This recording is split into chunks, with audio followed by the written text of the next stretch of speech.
بسم اللہ الرحمن الرحیم۔ عزیز طلبہ و طالبات، federal board of intermediate and secondary education Islamabad نے 14 مارچ 2024 کو ایک نوٹیفیکیشن کے ذریعے کلاس 9 to 12 تمام کتب کو چینج کر دیا ہے، تبدیل کر دیا ہے۔ ابتدائی مرحلے میں کلاس 9 اینڈ کلاس 11 کی بکس کو تبدیل کیا گیا ہے، جبکہ اگلے سال کلاس 10 اور کلاس 12 کی بکس کو بھی تبدیل کر دیا جائے گا۔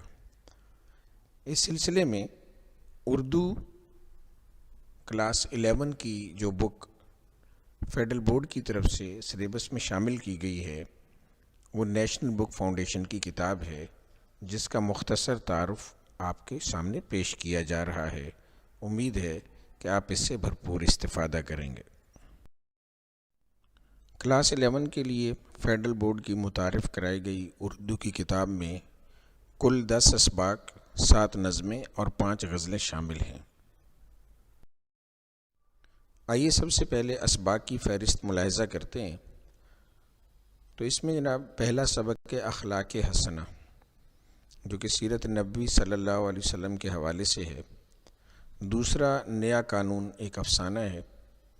تیسرا تاریخ کا کفن، یہ بھی ایک افسانہ ہے، لیکن سندھی ادب سے جو ہے وہ اس کو ترجمہ کیا گیا ہے اردو میں۔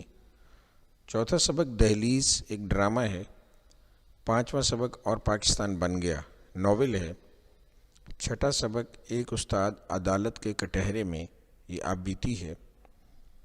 ساتواں مکاتیب بنام علاؤالدین علائی اور ہرگوپال تفتہ، یہ مکاتیب غالب ہیں۔ اور آٹھواں ہے فاقہ میں روزہ، یہ مضمون ہے۔ اور نواں ہے پاکستانی زبانیں اور ان کا باہمی رشتہ، یہ بھی مضمون ہے۔ اور 10واں سبق جو ہے وہ چارپائی، یہ طنز و مزاح ہے۔ یہ 10 اسباق جو ہے وہ فرسٹ ایئر کی کتاب میں شامل ہیں۔ اب آتے ہیں حصہ نظم کی طرف۔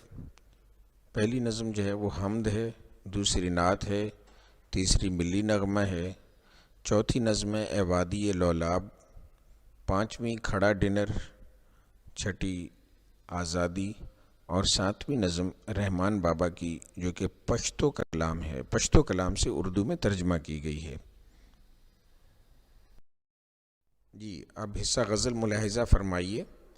پہلی غزل جناب میر تقی میر صاحب کی ہے، پتا پتا بوٹا بوٹا حال ہمارا جانے ہے۔ دوسری غزل جناب فراق گورکھپوری صاحب کی ہے، سر میں سودا بھی نہیں دل میں تمنا بھی نہیں۔ جبکہ تیسری غزل جناب منیر نیازی صاحب کی ہے، بے چین بہت پھرنا گھبرائے ہوئے رہنا۔ اور چوتھی غزل جناب احمد فراز صاحب کی ہے، سلسلے توڑ گیا وہ سبھی جاتے جاتے۔ اور پانچویں غزل محترمہ پروین شاکر صاحبہ کی ہے، بادباں کھلنے سے پہلے کا اشارہ دیکھنا۔ تو یہ 5 غزلیں فرسٹ ایئر کے سلیبس میں شامل ہیں۔